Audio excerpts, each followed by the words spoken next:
Hello à tous, ici Thomas Gibaud et bienvenue dans un nouvel épisode de Rêve pas petit. Rêve pas petit, c'est le podcast qui te pousse à te créer une vie de dingue, celle dont tu rêves vraiment. Chaque semaine, je partage avec toi des pépites glanées précieusement au cours de 10 années de coaching et de centaines de personnes que j'ai pu accompagner. Nous allons décortiquer ensemble les compétences clés à maîtriser et les barrières classiques à éviter pour se rapprocher de la vie qui te fait vibrer. Dans Rêve pas petit, j'accueille aussi des personnalités incroyables qui ont osé rêver grand. Ils te partageront les clés de leur réussite pour que tu puisses les appliquer à ton tour, à tes propres rêves. Bref, Rêve pas petit, c'est un joli mix entre action et introspection pour que plus jamais on ne te dise « Rêve pas petit ». Aujourd'hui, je te propose un nouveau format avec une série d'épisodes pour te faire part de l'un de mes plus grands rêves de l'intérieur. Ce rêve, c'est celui du Thor des Géants, l'un des ultra-trails les plus relevés de la planète. En quelques mots, le Thor des Géants, c'est une petite balade bucolique et automnale de 330 km et de 25 000 mètres de dénivelé positif dans les Alpes italiennes. Le tout à parcourir en moins de 150 heures, sans interruption et seul. Lorsque je te parle du Thor des Géants, beaucoup de personnes me demandent à quoi ça peut ressembler une telle aventure vécue de l'intérieur. Eh bien, c'est ce que je te propose de découvrir avec cette série d'épisodes. Je te propose de t'emmener avec moi, comme si tu y étais. De la veille de la course et ses préparatifs, aux émotions assez folles du départ, et aux difficultés et joies extrêmes qui ont jalonné cette aventure de près de 146 heures. Alors, es-tu prêt à me suivre ? C'est parti.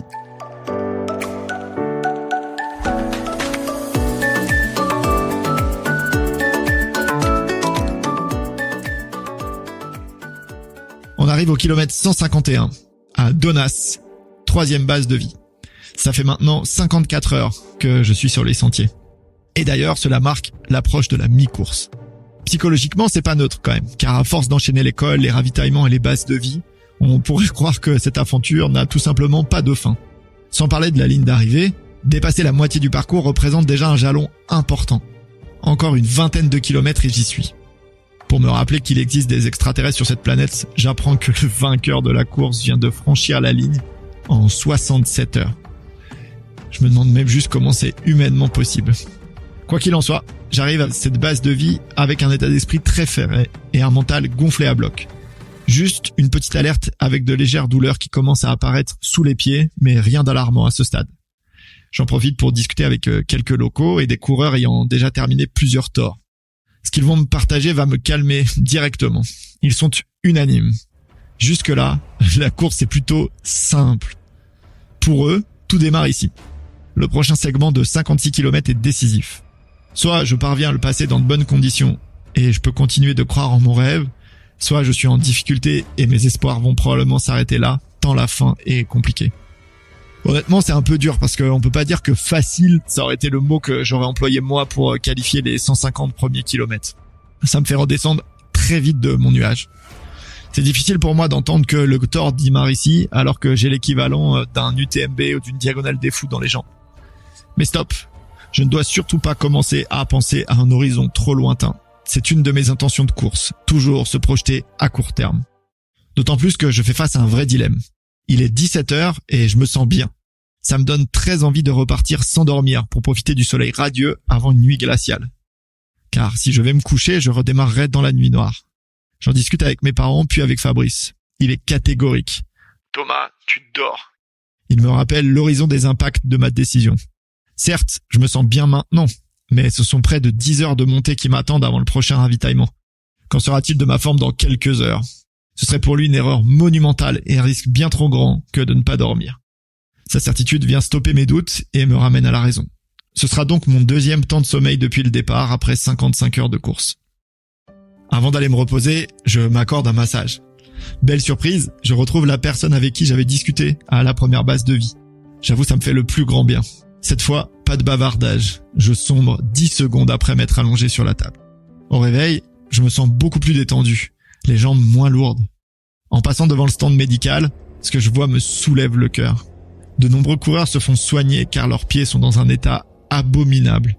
J'ai en mémoire ce participant japonais qui, lorsque l'on enlève ses chaussettes, il voit la peau de ses pieds littéralement se décoller en suivant la chaussette, ce qui va mettre sa chair à vif.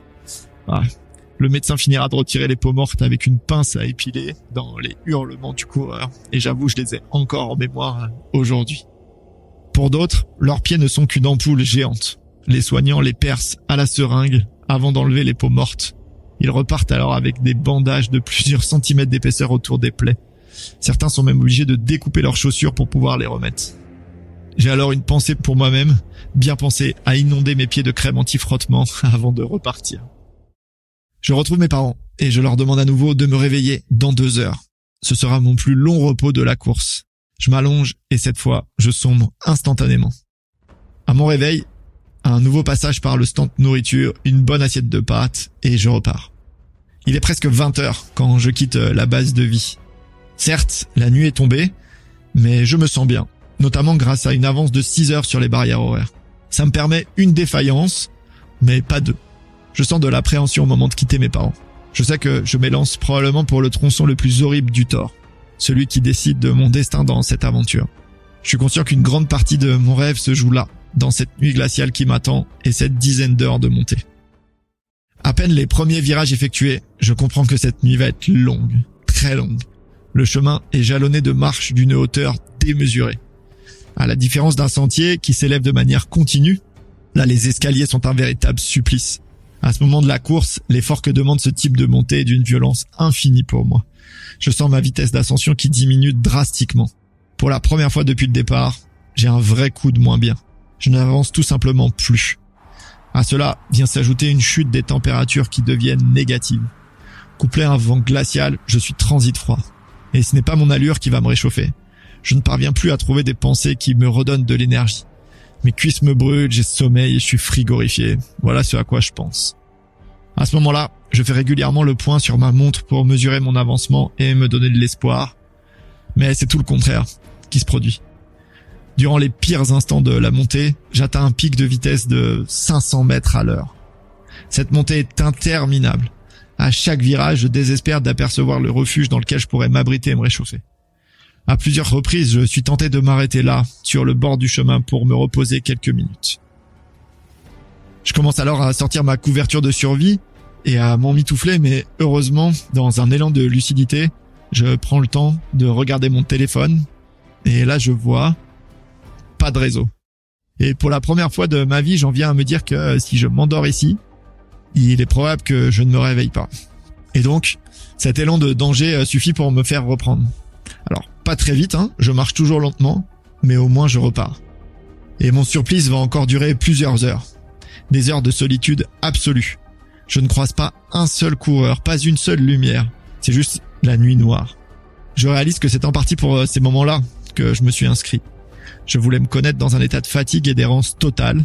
Je souhaitais observer les pensées et les ressentis qui se manifestaient en moi dans cet état hors norme. Cet état dont ma vie sécurisée et confortable, au final me protège. Je prends conscience qu'avant aujourd'hui, je m'étais jamais dit si je m'endors ici, possible que je ne me réveille pas. Après quelques kilomètres, je finis tout de même par atteindre le refuge. Je crois jamais avoir été aussi heureux de retrouver des humains. Mes parents sont là. Eux aussi m'attendaient dans le froid. Je cours m'habiter au chaud à l'intérieur. Je suis alors frappé par l'hécatombe chez les participants. La plupart sont allongés à même le sol, endormis, en boule. D'autres sont assis sur un banc, la tête sur la table, les bras ballants. Je suis donc pas le seul à avoir vécu l'enfer dans cette montée. Pour nous regonfler le moral, la gérante du refuge propose de délicieux chocolats chauds. Avec mes parents, on en commande 3 et buvons à 2 heures du matin, ce qui restera probablement le plus incroyable des chocolats chauds que je n'ai jamais bu. Après m'être réchauffé et avoir fait le plein, je dois pourtant repartir. Il n'est pas possible de dormir ici, le chalet est trop petit. La prochaine étape où je pourrais le faire est dans 4 kilomètres, ce qui, à en croire mon état, représente encore 4 heures de montée. Un gros câlin à mes parents, je ne les reverrai qu'à la 4e base de vie, si j'y parviens. Ces 4 heures seront une lente agonie, similaire aux précédentes. Le froid vient très vite me mordre le visage, me remettant dans mon rythme de 500 mètres à l'heure. Les barrières horaires se rapprochent implacablement. Enfin, je réussis tout de même à regagner le prochain refuge. Nous sommes alors au kilomètre 170 et il est 4h15 du matin lorsque j'atteins le refuge du gâteau. À peine arrivé, une urgence s'impose à moi, celle de dormir. Je n'en peux plus. Mes yeux se ferment tout seuls. L'hôte me dirige vers le dortoir, une pièce où sont entreposés une quinzaine de matelas et la plupart occupés. Il me rappelle la règle. Si d'autres personnes arrivent, il réveille les couleurs dans l'ordre de leur arrivée. Je prends le temps de me changer pour ne pas garder mes vêtements humides et je m'allonge. Mais les ronflements rendent l'ambiance à la fois fraternelle et peu reposante.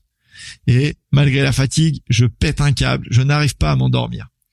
J'enrage et je finis par me lever, résigné, après 30 minutes. Je repars alors le ventre plein après un délicieux plat de pâtes dans la nuit noire et le froid glacial. Heureusement, le soleil va se lever. Encore une belle journée qui s'annonce. Ça fait tellement bien de sentir mon corps se réchauffer après ce qu'il a enduré cette nuit. Et comme par magie, le mental se met à suivre. Je me surprends à nouveau à trottiner, ce qui ne m'était pas arrivé depuis de nombreuses heures. Mais la fatigue avançant, les cycles agréables sont de plus en plus courts. Mon corps commence à être vraiment entamé. Je le découvre lorsque j'enregistre les vidéos pour mes proches. La tête que je vois dans l'écran me fait peur. Je suis très abîmé. Je reconnais pas vraiment mon visage. J'aborde à présent une longue phase de descente vers la 4e base de vie. Je vais probablement mettre plus de 24 heures pour effectuer ce tronçon de l'enfer, si j'y parviens. Cette descente marquera malheureusement l'apparition pour moi des premières blessures. Tout d'abord, ce sont mes pieds. Ce qui n'était qu'une petite gêne il y a une dizaine d'heures est à présent un supplice. En gros, pour t'expliquer, j'ai l'impression de ne plus avoir de chair sous la plante des pieds. Qu'à chaque pas, c'est mon os qui vient directement frapper le sol. La douleur est vive et ça m'empêche de courir. En effet, en prenant de la vitesse, la force avec laquelle mon pied frappe le sentier est plus grande et elle devient juste intenable. Je tente donc toutes les positions pour essayer de les soulager. Sur la pointe, mais mes bolets abandonnent vite, le talon en premier, mais ce n'est pas tolérable. Bref, je continue d'avancer un peu comme je le peux. Puis, comme si ça ne suffisait pas, le syndrome de l'essuie-glace commence à faire son apparition et s'intensifier rapidement. Pour les non-initiés, le syndrome de l'essuie-glace, c'est une inflammation d'une bandelette fibreuse que l'on a autour de la rotule et qui assure sa stabilité. Et en fait, avec la répétition des chocs en descente, cette fibre, elle finit par s'inflammer. Et ça provoque des vives douleurs à chaque pas sur le côté du genou. Là aussi, je me souviens, j'essaye d'innover. Je tente de garder les jambes tendues au maximum, la marche arrière même parfois lorsque la pente est trop raide, mais rien n'y fait. À ce stade, je sais que je vais devoir serrer les dents, car, à part le repos, rien ne soignera cette douleur. Elle sera donc avec moi pour les 130 km restants. Je m'attache alors à me rappeler les mantras qui m'accompagnent durant la course. Ne pas me projeter à long terme, me souvenir qu'il y a des cycles, que mon mental est ma force, peu importe ce qui arrive. Bon, objectivement, c'est une chose de les lire calmement dans son canapé avant le départ, ça en être une autre de les reprendre après 200 km. Pour autant, je me les répète, inlassablement, comme pour occulter la douleur. Et donc on arrive au kilomètre 205, à la 4e base de vie, après 84 km de course. Enfin, j'atteins la 4e base de vie, synonyme de fin du tronçon le plus compliqué du Thor. Bon, c'est pas l'arrivée, mais c'est déjà un accomplissement incroyable pour moi tant cette portion a été, et de loin, la plus dure depuis le départ. Et d'ailleurs, probablement depuis que je fais du trail. Oh la vache, quel kiff de pouvoir être là. Évidemment, je suis épuisé, bien sûr, mon corps commence à être vraiment abîmé, mais malgré ça, je m'offre le droit de pouvoir y croire encore. Dès mon arrivée, j'appelle Fabrice pour lui parler des 2 douleurs que je ressens. Étant ostéo, il me donne de précieux conseils. Pour les pieds, je change de chaussures et mon père va m'acheter en pharmacie une sorte de coussin que je vais pouvoir placer dans mes baskets, avec l'espoir que ça amortisse les chocs. Pour les genoux, je dois passer par la case strapping. Le kiné va me mettre une dizaine de mètres de bandelettes autour des rotules. Je partirai avec la sensation d'être un mélange de Robocop et Touton Calmant, tellement je suis embobiné. Je retrouve mes parents pour un rituel qui commence maintenant à être bien huilé, entre les détails logistiques, le soutien, les soins, l'alimentation. Je lis sur leur visage que mon corps a changé, que j'ai atteint un niveau de fatigue avancé. Même s'ils essayent de le cacher, je le sens bien. Mais pour l'instant, un petit repos s'impose. N'ayant pu dormir qu'1 heure dans les 36 dernières heures. Bon, il n'y aura que 55 minutes de sommeil pour cette fois-ci, mais elles me font beaucoup de bien.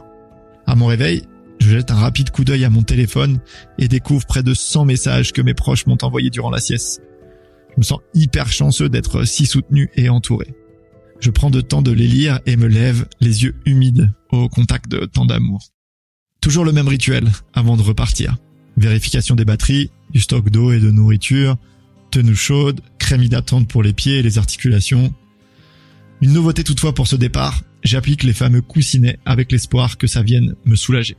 Bon, il est près de 23 heures quand je repars pour une étape de 36 km avant la prochaine base de vie à Val-Tournanche. Et dans les premiers kilomètres, je fais face à une bonne et une mauvaise nouvelle. La bonne, c'est que les températures s'annoncent plus clémentes cette nuit. Après des heures glaciales durant la précédente, la perspective de passer celle-ci en tenue légère me redonne le sourire. La mauvaise, c'est que le système conseillé par Fabrice pour soulager mes pieds ne fonctionne pas du tout. Je l'ai probablement appliqué trop tard pour que ça soit efficace. C'est un coup dur qui me donne une petite crise d'angoisse d'ailleurs.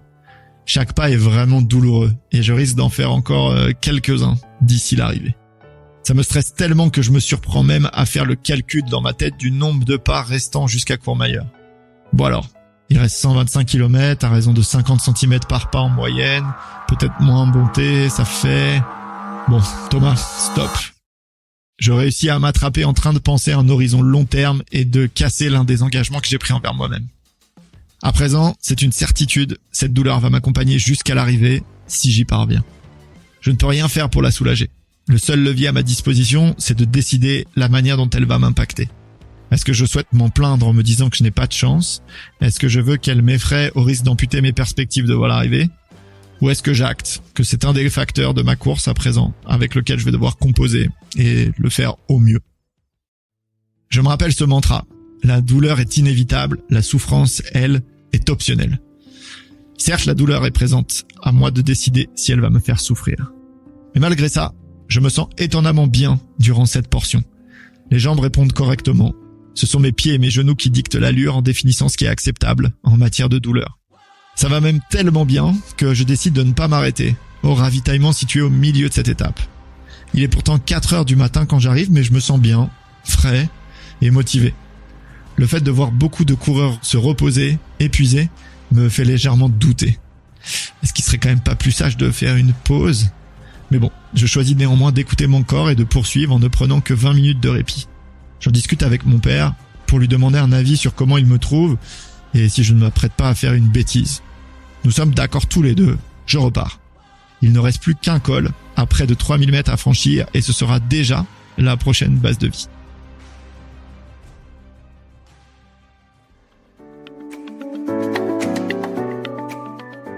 Voilà, je te laisse ici pour aujourd'hui. Évidemment, mon aventure n'est pas terminée et je t'invite à découvrir la suite dans les prochains épisodes qui vont sortir très prochainement. Merci beaucoup d'avoir passé ce temps avec moi. J'espère sincèrement que cet épisode t'aura donné des clés ou de l'envie pour avancer vers la vie qui te fait rêver. Et avant de te laisser filer, je voulais juste te partager que je ne rêve pas petit avec ce podcast.